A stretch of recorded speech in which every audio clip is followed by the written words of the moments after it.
오늘도 주님 뜻대로 살아가기를 다시 한번 다짐하고 소원하고 결단하는 우리 사랑동의 성도들 되시기를 예수님의 이름으로 축원합니다. 우리를 향한 하나님의 뜻, 하나님의 계획, 하나님께서 정말 마음을 다해 하나님의 온 의지를 다해 이루어 가시는 일이 무엇일까 생각해 보면 하나님은 언제나 우리에게 가장 좋은 것, 가장 완전한 것 주기 원하시는 하나님이신 줄로 믿습니다. 오늘 이스라엘 백성들에게 명령하시면서 그 명령의 전제로 삼고 주시는 내용이 있어요. 1절에서 뭐라고 말씀하세요? 네 하나님 여호와께서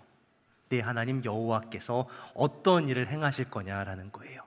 이 여러 민족을 이스라엘 백성들이 가나안 땅에 들어가서 살게 될 때에, 정착하고 살게 될 때에 걸림이 될 만한 그 민족들을 하나님께서 대신 다 치워주시고, 그리고 그 땅을 하나님께서 주셔서 그 성읍과 가옥에 거주하게 하시겠다라고 약속하시는 거예요. 그러니까 하나님께서 우리에게 뭔가를 말씀하실 때에, 믿음을 가지고 살라고 하실 때에 하나님께서 먼저 하시는 일들이 있다는 거예요. 우리가 그렇게 살아갈 수 있도록 그 길을 예비하시고 그 길을 여시면서 우리를 그 뒤를 따라오라 말씀하시는 거죠. 너희가 알아서 가, 내가 너희 건져놨으니까, 구원했으니까 알아서 살아라고 하시는 게 아니라 하나님께서 우리가 믿음으로 살아갈 수 있는 그 길을 준비하시고 예비하시고 주님 뜻대로 갈 수 있도록 그렇게 인도해 주시는 줄로 믿습니다. 그럼 들어가서 살아야 되잖아요. 광야 여정을 끝내고 이제 가나안 땅 정복해서 정착해 살 때 어떻게 살아야 될 거냐는 거예요. 뭐가 제일 중요하겠냐라는 거예요. 어쨌든 광야 길을 걷다가 정착을 산다는 얘기는 이 민족이 뭔가 나라의 모습을 갖추고 살아야 되는 그런 거잖아요. 그러면 뭐부터 좀 만들어 가야 될까요? 내가 만약에 어떠한 지도자의 자리에 올라갔다. 지난주에 선거 끝났지만 이제 새롭게 지도자가 되실 분들이 세워졌죠. 그럼 이분들이 뭐부터 해야겠다고 생각을 할까요? 정말 나라 민족을 위해서 헌신하겠노라 그런 마음을 가지고 그게 중요하다고 생각하는 분은 뭔가 이 나라를 위해서, 지역을 위해서 할 일들부터 생각하고 그거부터 할 테고, 솔직히 내가 이 자리에 올라온 거 내 욕심 채우기 위해서다라고 하면 그거부터 찾아서 하겠죠. 내가 중요하다라고 생각하는 것부터 하기 시작할 거예요. 그러면 이스라엘 백성들이 가장 중요하게 생각해야 될 게 뭐냐는 거예요. 가장 먼저 해야 될 게 뭐냐라고 지금 하나님이 말씀하고 계시냐라는 거예요. 우리는 보통 들어가면 이제 땅을 정복하고 살게 됐으니까 그래도 믿음의 사람들이니까 가장 먼저 그거부터 생각할 거예요. 아, 그러면 성전 지어야 되지 않겠나? 교회 짓고 믿음의 생활을 할 수 있도록 중심이 되는 걸 만들어야 되지 않겠나? 눈에 보이는 교회부터 세워야 되지 않겠나 생각하지만 하나님 그걸 말씀하지 않으세요. 눈에 보이는 건물, 성전을 세우러 가신 것이 아니라 눈에 보이지 않는 제도에 대한 말씀을 먼저 하십니다. 오늘 본문에 크게 세 가지 하나님 명령하신 제도가 나옵니다. 첫 번째는 뭐예요? 1절부터 13절까지 도피성 제도에 대한 말씀을 하십니다. 그리고 14절에는요 경계표를 옮기지 말라라는 말씀을 주시고요, 세 번째는요 재판의 증인이 어떠한 증언을 해야 될 거냐는 증인 제도에 대한 말씀을 하십니다. 성전 건축이 아니라, 눈에 보이는 게 아니라 눈에 보이지 않는 제도부터 갖추라, 그리고 그것을 실행하라 말씀하십니다. 왜 이것부터 말씀을 하셨을까? 이 제도 안에 담긴 하나님의 마음, 하나님의 뜻, 하나님의 의지가 있다는 거예요. 그 마음을 알고 그 뜻을 따라 살아갈 수 있는 우리 홍동의 성도들 되시기를 예수님의 이름으로 축원합니다. 첫 번째가 뭐라고요? 도피성입니다. 도피성. 하나님께서 레위 지파에게 48개의 성읍을 허락하십니다. 그리고 그 중에서 6개를 구별해서 도피성으로 만들라라고 이렇게 민수기 35장에서 명령을 했습니다. 요단강을 기준으로 가나안 땅에 건너와서 3곳, 그리고 건너오기 전에 3곳, 총 6곳입니다. 도피성부터 가장 먼저 해놓으라 말씀하십니다. 도피성부터. 왜 도피성부터 하라고 그렇게 확실하게 얘기할 수 있냐?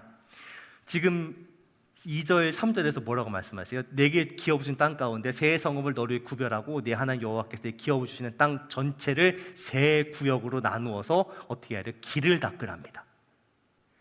도피성, 이 중심이 되어서 세 구역으로 나누고, 그러니까 각 구역마다 도피성이 중심이 되는 거죠. 그리고 거기에 도로가 중심이 되게 그렇게 만들라 말씀하시는 거예요. 그러니까 이 가나안의 행정 체계를 어떻게 하는 거예요? 완전히 도피성을 중심으로 도로를 정비하고 완전히 새롭게 갖추라 말씀하세요. 물론 하나님 명령이니까 맞아요. 해야 돼요. 해야 될 일입니다. 그런데 이게 가장 급한 일이냐라는 생각은 들 수 있거든요. 도피성을 구별해 놓고 도피성 간 길을 정비해서 가나안 땅 전체가, 약속으로 주신 땅 전체가, 기업 전체가 이 도피성 중심으로 정비되게 하는 것, 그게 그렇게 급하고 중요한 일이냐라고 생각할 수 있어요. 왜 그렇게 하실까요?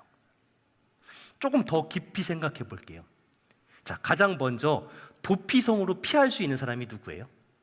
오늘 말씀해 보니까 고의성 없이 실수로 사람을 죽인 경우에 도피성으로 피할 수 있다라고 말씀하시죠.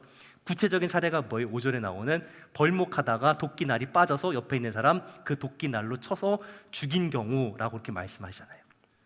자, 문제는 이 사례, 하나님께서 말씀하신 이 벌목하다가 도끼날 빠져서 옆에 있는 사람이 맞아 죽은 이 사례, 고의성을 어떻게 입증할 거냐는 거예요. 지금으로 말하면 정말 치다가 너무 세게 쳐서 빠져서 맞은 건지, 아니면 처음부터 그 머리를 노리고 때린 건지, 그 의도를 어떻게 입증할 수 있냐고요. 그렇죠? 그러면 그 고의성을 입증하려면 당연히 시간이 필요합니다. 그런데 내가 반대로 그 도끼날에 맞아 죽은 사람의 부모나 배우자나 자식이나 가족이라고 생각을 해보세요. 이거 고의성 여부를 따지기 전에 나도 도끼 들고 따라가야 되는 게 사실 맞아요. 이스라엘 정서가, 우리도 그렇지만 이게 고의성 여부가 입증되기 전에 뭐예요? 그 가족이나 친척들한테 똑같이 도끼로 맞을 수 있어요. 안 그런다는 보장이 없습니다. 왜요? 우리는 순간적인 감정에 휩싸일 수밖에 없는 존재예요. 그러니까 옳고 그름을 따지기 전에 먼저 움직여지는 그런 존재들입니다. 그렇게 돼서 어떻게 죄를 지을 수 있다는 거예요. 이게 만약에 도피성 제도가 없으면 어떻게 돼요? 도망갈 곳도 없고 도끼로 때리고 도끼로 때리고 도끼로 때리고 도끼로 때리다 끝나요. 그럼 어떻게 되는 거예요? 무제한 피가 하나님께 주신 그 땅에 반복해서 흐르게 되는 거죠. 그 땅이 하나님이 떠나시는 땅, 버림받은 땅, 사람 살 수 없는 땅이 되는 거예요. 그런데 솔직히 억울한 사람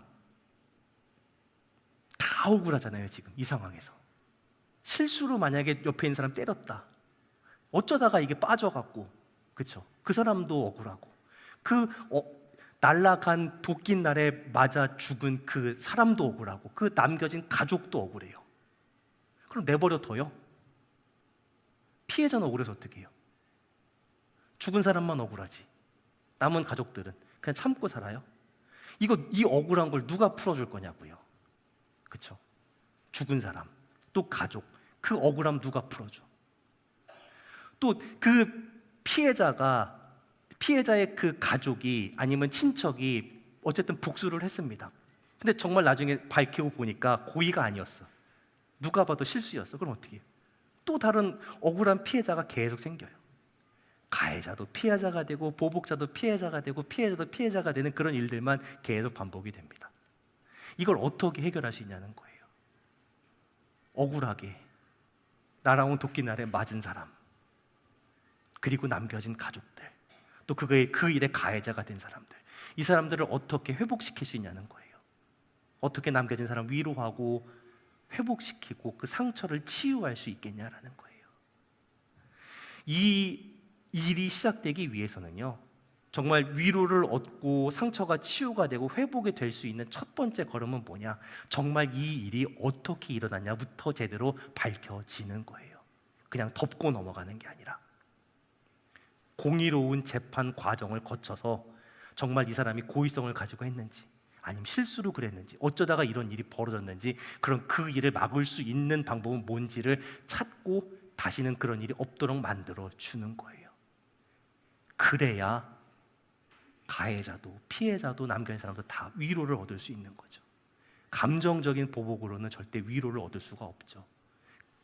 위로와 치유와 회복을 위한 공의로운 재판이 시작될 수 있게 만들어 주는 거예요.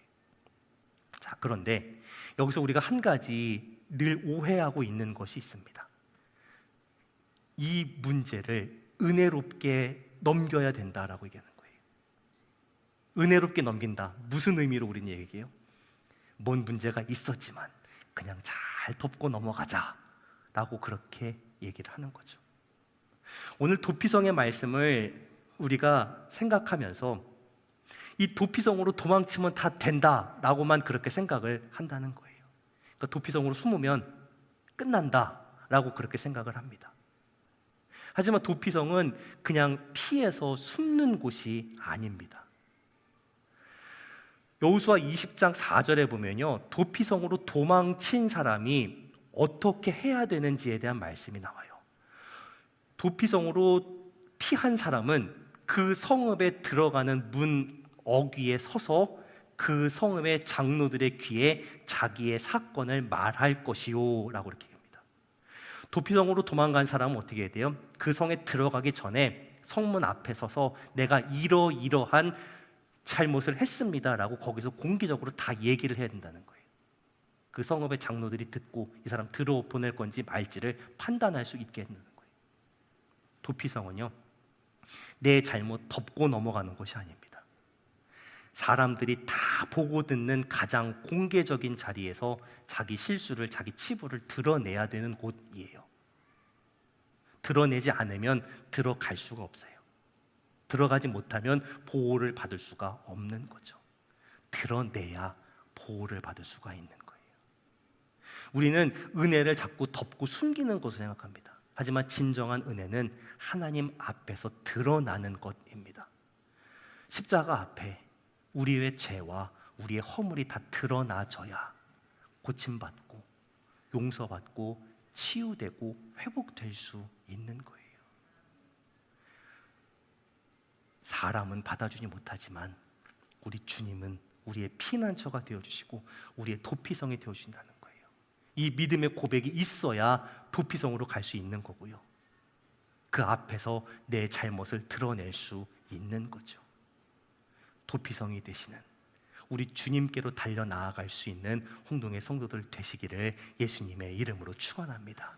이 도피성의 의도가 뭐라고요? 억울한 피해자, 또 가해자가 된 피해자 다 위로하고 보호할 수 있게 만들어주신 제도라는 거예요. 그 속에서 하나님의 공의와 사랑이 나타나는 그런 방법이죠. 그런데 이 도피성 제도가 그냥 유지될 수 있는 게 아닙니다. 우리는 억울하게 죽은 사람과 또 실수로 사람을 죽인 이 두 사람만 생각하는데 우리가 생각해 봐야 될 또 다른 사람들이 있어요. 이 도피성 제도에서. 누구냐? 바로 이 도피성 안에 이미 살고 있는 사람들입니다. 실수로 사람을 죽인, 그러니까 실수로 사람을 죽였다라고 그렇게 얘기하는 그 사람이 지금 도피성에 왔어요. 들어오게 됐습니다. 근데 이 사람 어떤 사람이에요? 아직 재판이 끝나지 않은 사람이에요. 여전히 사람을 죽였다라는 그 혐의를 받고 있는 사람입니다. 결백이 입증되지 않은 사람이 지금 도피성 안에 들어와 있는 거예요. 자, 그런 사람이 내가 살고 있는 그곳에 들어와 있다라고 하면 어떤 느낌이실 것 같아요? 정말 사람을 고의로 죽인 건지 실수로 한 건지 아직 확실하지 않은 그 사람, 그 사람이 나와 함께 이 공간 안에 있다. 그렇게 지내고 있는 도피성 주민들의 마음은 어떠한 마음이었을까요? 당연히 불편합니다. 그 사람 낯설어요. 혹시 이 사람 여기 들어와서 무슨 사고 치지 않을까 두려워할 수도 있어요. 그런 사람이 내가 살고 있는 이 성읍 안으로 들어온다는 걸 누가 좋아하고 누가 환영해주고 반기겠냐라는 거예요. 그런데 하나님 뭐라고 말씀하세요? 그런 사람이 올 수 있는 그 길을 닦아놓으라 라고 그렇게 명령하셨죠. 분명한 흠이 있는 사람, 연약한 사람, 잘못이 있는 그 사람을 막는 게 아니라 열어놓으라, 그 사람이 올 수 있는 그 길을 열어놓으라 라고 말씀하시죠. 도피성 제도가 유지될 수 있는 가장 핵심은 결국 그곳에 살고 있는 사람들입니다. 하나님의 마음을 품고 하나님 말씀하신 그 말씀을 따라서 그 말씀을 내 삶의 방식으로 삼고 살아가는 사람들, 그렇게 살기로 결단한 사람들이 없으면 이 제도가 유지가 안 돼요. 그래서 하나님은 굳이 레위 지파에게 주신 48개 성읍 중에서 6개를 구별해서 도피성을 만드신 거죠. 왜요? 그 사람들이 본이 되라는 거예요. 온 백성들에게. 우리에게는 어떻게 적용할 수 있겠어요? 우리는 그 도피성에 먼저 받아들여진 사람들이죠. 그러면 내가 그렇게 먼저 받아들여졌다면 그 뒤에 오는 사람들 내가 막으면 안 돼요. 나로 말미암아 용납되어지고 받아들여질 수 있게 만들어야 되는 거죠. 이 마음이 없으면 유지가 안 돼요. 하나님의 마음을 알 수 있는, 공의와 사랑을 함께 이루시며 하나님 백성들을 계속해서 온전하게 만들어 가시는 그 하나님의 마음, 그 마음을 알고 그 마음을 품고, 하나님, 나로 말미암아서 이것들이, 이 하나님의 말씀이 실제로 이루어지고 유지될 수 있게 하여 주옵소서. 그렇게 고백하고 결단하고 삶을 드릴 수 있는 우리 사랑동의 성도들 다 되시기를 예수님의 이름으로 축원합니다. 두 번째 말씀은 경계표 옮기지 말라는 거예요. 14절에 한 줄만 딱 나오고 끝납니다. 도피성도 길고 증인 제도도 긴데 경계표는 딱 한 줄 나오고 끝납니다. 경계표 옮기지 말라는 게 어떤 의미겠어요? 하나님께서 주신 기업에서 하나님께서 정하신 대로 각 지파들에게 분배가 된 땅이니까 당연히 하나님께 정하신 것 내 마음대로 바꾸지 말라라는 그런 의미죠. 근데 우리는 하나님께서 정하신 것 우리 마음대로 옮길 때가 많잖아요. 어떻게 그런 잘못을, 그런 실수를, 그런 죄를 저지르고 있냐는 거예요. 도피성 제도, 증인 제도, 이 사이에 살짝 끼어져 있는 것 같은 이 경계표를 옮기지 말라는 말씀. 지난주 말씀을 기억하시는 분들은 혹시 이 구조를 딱 떠올리지도 모르겠어요. 신명기 18장에서 가장 중요한 구절이 어디라고 말씀드렸는지 기억하세요? 13절입니다. 내 하나님 여호와 앞에 완전하라. 히브리 문학에서 핵심이 되는 구절은 가운데 있다고 말씀을 드렸어요. 마찬가지 19장에서도요. 경계표를 옮기지 말라는 이 명령은 스쳐 지나가는 명령이 아니라 19장 전체를 붙잡고 가는 명령입니다. 자, 경계석을 옮기지 말라는 말씀을 도피성 제도하고 연결을 해서 증인 제도까지 한번 가보자고요. 도피성으로 피한 사람 어떻게 대해야 돼요? 아까도 얘기했지만 낯설어요, 불편해요, 두려워요. 하나님께서 그 길로 오는, 그 도피성 오르는 길을 막아두지 말라고 열어두라라고 말씀하셨지만 솔직히 그렇게 들어온 사람 살갑게 대하기 어려워요. 맞아요. 하지만 그렇게 들어온 사람에 대해서 내 기준으로 판단하고 정죄하는 일은 없어야 돼요. 정말 내가 내 기준으로 그 사람을 판단했는지 정죄했는지가 어떻게 나타날까요? 그 사람에 대해서 말을 옮기는 걸로 나타나요. 그 사람에 대한 불편함이 내 마음속에서 판단이 되고 그 판단이 내 입 밖으로 나옵니다. 그때 왔던 그 사람 얘기 들었어? 아무래도 저 사람 뭔가 있는 것 같은데, 이런 말을 흘리기 시작합니다. 그렇게 도피성으로 온 사람에 대해서 이런저런 말을 옮기기 시작하면 결국 그 사람 도피성에서 못 있어요. 도피성에서 또 떠나야 됩니다. 결국 그 말이 그 사람을 내쫓는 게 되죠. 물리적인 도피성은 그대로 있을 거예요. 뭐 성이 어디로 옮겨가겠어요? 그냥 그대로 있죠. 하지만 그 성이 더 이상 도피성으로서의 기능은 할 수 없게 됩니다. 도피성을 세우라고 하시는 것은 하나님의 명령입니다. 하나님께서 구별해서 세우라고 말씀하신 거예요. 그렇게 하나님께서 구별해서 세우신 도피성이 사람의 말로 인해서 허물어져 버립니다. 내 말, 내 기준, 내 마음이 하나님께서 구별해서 정하신 것을 바꿔버리는 거예요. 내 손으로 옮기지는 않았다라고 얘기하겠지만 말로 하나님께서 정하신 경계표를 옮겨버리는 거나 마찬가지죠. 이 문제는 결국 어떻게 되겠어요? 재판으로 이어집니다. 재판에서 중요한 게 뭐예요? 증거죠. 지금은 뭐 CCTV나 블랙박스가 있으니까 그걸 활용하면 되지만 이 당시엔 당연히 그런 게 없으니까 증인이 뭐라고 하느냐가 중요해요. 도피성으로 피한 사람의 고의성 여부를 어떻게 입증하겠냐고요. 목격자가 있으면, 증인이 있으면 정확하게 증언을 해주면 돼요.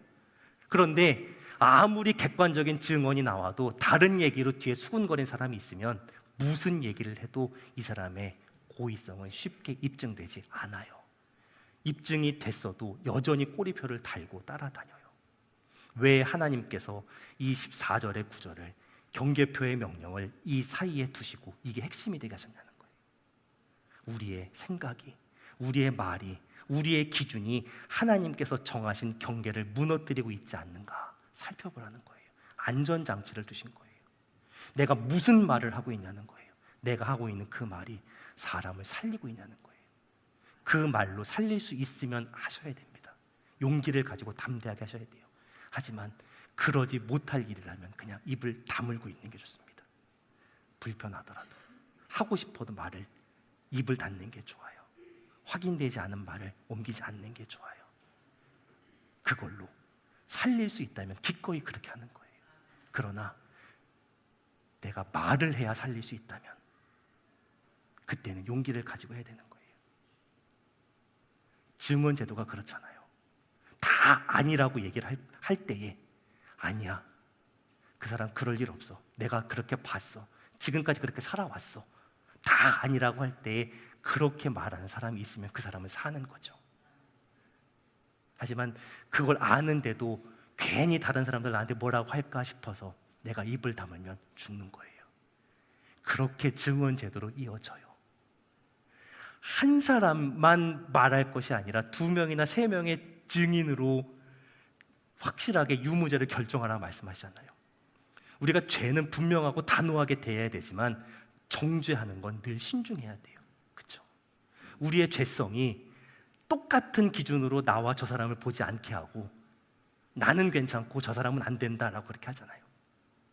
근데 우리는 늘 어떻게 해요? 내 죄에 대해서는 두루뭉실하고 저 사람에 대해서 판단하고 정죄하는 건 빨리빨리 해요.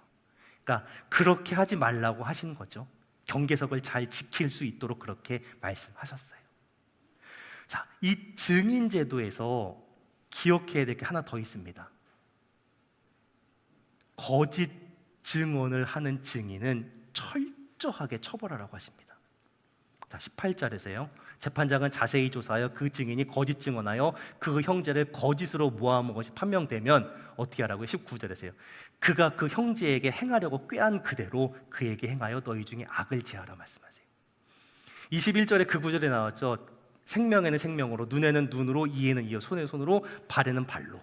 이거 누군가한테 보복할 때 하라고 말씀하신 게 아닙니다. 이 말씀은요, 정확하게 거짓 증언한 사람에게 적용하라는 거예요. 재판 하나님 앞에 이루어지는 거라고 말씀하셨네요. 17절에서요. 하나님 앞에 나아가는, 당연히 하나님 앞에서 거짓말한 사람 처벌받는 거예요. 그런데 강력하잖아요. 악을 제하고 긍휼히 여기지 말라, 죽이라는 얘기거든요. 이해가 안 되잖아요. 실수로 사람을 죽인 그런 케이스는 도피성으로 피할 수 있게 해놓으시고 재판에서 거짓말했다고 이렇게 단호하게 처리하라고 하실까? 결국 그 마음에 뭘 품고 있었냐는 거예요. 의도의 여부예요. 실수로 저지른 일에는 의도가 없죠. 하지만 거짓 증언엔 분명한 의도가 있어요. 그가 그의 형제에게 행하려고 했던 것, 왜 그 거짓말을 했겠어요? 그 사람의 생명을 빼앗거나 명예를 빼앗거나 재산을 빼앗거나 그렇게 하려는 의도를 말로 나타냈다는 거예요. 근데 우리가 늘 기억해야 됩니다. 내 유익을 위해서 해놓은 그 거짓말은 나에게 절대로 복으로 돌아오지 않아요. 하나님 앞에 서서 하나님 말씀을 따라서 불리하더라도 진실하게 말하려고 했던, 하나님 뜻대로 순종하려고 했던 그 모습만이 나에게 복으로 돌아옵니다. 심은 대로 거두게 하시는 것이 하나님의 역사하심이죠. 악한 의도로 심은 것 하나님께서 갚아주십니다. 그렇게 하나님의 공의를 세워주십니다. 대표적인 이야기가 열왕기상 21장에 나오는 이야기예요. 이세벨과 아합 왕이 성 앞에 있었던 나봇의 포도원이 탐나서 그것을 빼앗으려고 2명의 거짓 증인을 세워요. 나봇이 하나님 저주했다라고 거짓 증언하게 만들어요.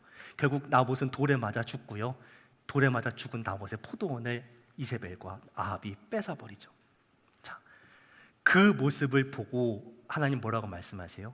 개들이 그의 시체를 먹을 것이라 라고 말씀하십니다. 당장 이루어지지 않아요. 하지만 열왕기하 19장에 가면요, 결국 그 말씀대로, 예언대로 이루어져요. 하나님의 살아계심을, 하나님의 공의로우심을 나타내시죠. 우리의 말이, 우리가 하는 그 증언이, 우리의 삶이 뭘 나타내고 있냐는 거예요.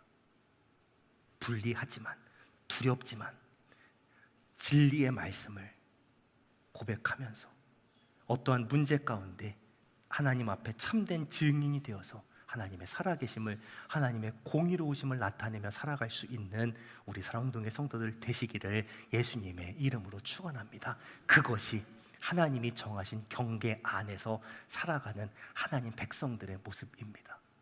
그 모습을 통해서 하나님께서 이루고자 하시는 게 뭐겠냐고요? 결국 한 가지입니다. 살리는 거예요. 살리는 것. 그렇게 살아가기 위해서 대가를 지불해야 될 때가 참 많아요.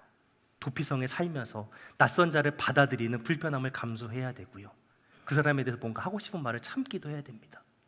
거짓 증언한 사람이 있으면 거기에 아니라고 맞설 수 있어야 되고요. 참된 증언을 하기 위해서는 용기를 내야 될 때도 있죠. 그런데 그렇게 하나님이 정하신 경계 안에서 살아가겠노라고 결단할 때에, 그렇게 살아가는 사람들이 있을 때에, 우리가 그렇게 살아갈 때에 우리를 통해서 누군가 다시 살아날 기회를 얻고 생명을 얻게 되는 그런 일들이 일어날 거라는 거예요. 내가 누구인지를 잊으면 안 돼요. 죽을 수밖에 없는 거 하나님이 살려놓으셨어요. 나는 그 은혜를 받았어요. 그러면 나로 인해서 또 누군가 살아야 돼요. 왜 나를 살리셨냐고요? 나를 살리셔서 또 다른 누군가를 생명으로 인도하시기 위해서 나를 살리셨다는 걸 기억하고 살아가야 되는 거죠. 그것을 말씀하시기 위해서, 그것이 가장 중요하다고 말씀하시기 위해서 하나님이 세 가지 제도를 이스라엘 백성들에게 명령하셨고, 그렇게 살아가라고 오늘도 우리를 택하시고 부르셔서 하나님께서 정하신 경계 안에서 살게 하신 줄로 믿습니다. 이 믿음의 고백과 결단으로 하나님, 내가 하나님이 정하신 그 삶의 울타리 안에 살아갈 수 있게 하여 주옵소서. 내가 살림 받은 것처럼 또 누군가를 살리는 그런 은혜의 삶을 살아갈 수 있게 하여 주옵소서. 주신 말씀 앞에서 그렇게 믿음으로 고백하고 결단하며 살아갈 수 있는 저와 우리 사랑동의 성도들이 다 되시기를 예수님의 이름으로 축원합니다. 기도하겠습니다.